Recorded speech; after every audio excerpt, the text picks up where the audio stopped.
Les 6 clubs français engagés dans les 3 Coupes d'Europe en début de saison sont toujours en lice. Sur la dernière décennie, la France n'a pas souvent été bonne élève au classement UEFA. L'Olympique lyonnais a longtemps accumulé les points européens en Ligue des Champions, le PSG a ensuite pris le relais. Cette saison, tous les clubs français se sont mis au diapason. À l'indice UEFA, la France a accumulé un nombre de points record grâce aux belles performances européennes de Lille, Paris, Monaco, Lyon, Marseille et Rennes.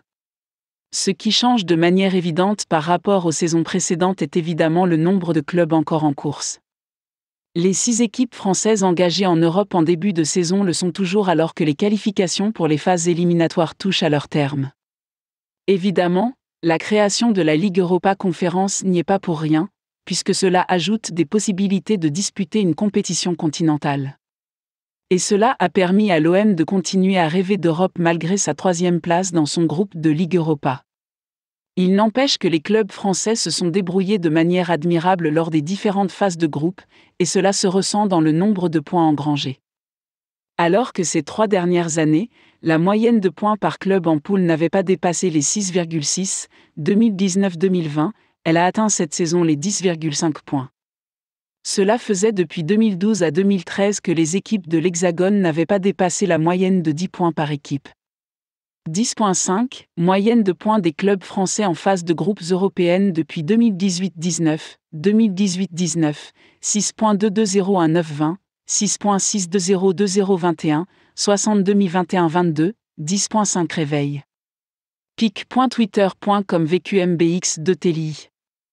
Optagent, @optagent, December 9, 2021. Un joli score, en partie explicable par le peu de défaites cette année des pensionnaires de Ligue 1.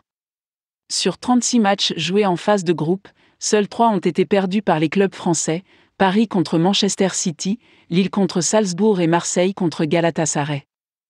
Monaco, Lyon et Rennes restent invaincus.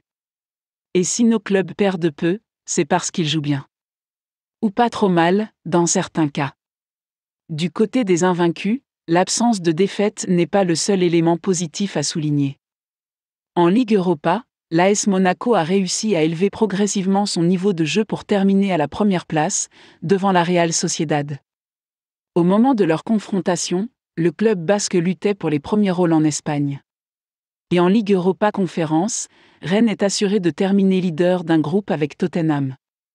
Quel que soit le résultat du match qui reste à jouer entre Bretons et Londoniens, reporté à cause de cas de Covid parmi les joueurs d'Antonio Conte. 1. C'est la première fois que Monaco achève une phase de groupe en compétition européenne sans perdre le moindre match, 3 victoires, 3 nuls. Invaincu. Stuasme.pic.twitter.com C7NDWX4OBC. Optagent, @optagent, December 9, 2021. Même si l'on perdu un match, les Lillois n'ont pas à rougir de leur performance. Ils terminent en tête d'un groupe avec Salzbourg, champion autrichien en titre, et le FC Séville, habitué des joutes européennes. Malgré un fond de jeu catastrophique par moments, les joueurs du PSG ont su éviter les défaites. Les joueurs de Mauricio Pochettino ont même réussi à s'offrir une victoire de prestige au Parc des Princes face à Manchester City, 2-0. Marseille, pourtant reversé en Ligue Europa Conférence, n'a pas été ridicule. Se montrant incapables de concrétiser leurs occasions durant les matchs, les Phocéens auraient pu espérer mieux que ce bilan de 4 nuls pour une victoire et une défaite. -4.9 Marseille affiche le pire différence négative entre ses buts marqués, 6, et ses expected goals, 10.9 XG, en Ligue Europa cette saison. Regret. Homelock.pic.twitter.com 4K6UVEPIZD. Optagent, @optagent, December 9, 2021.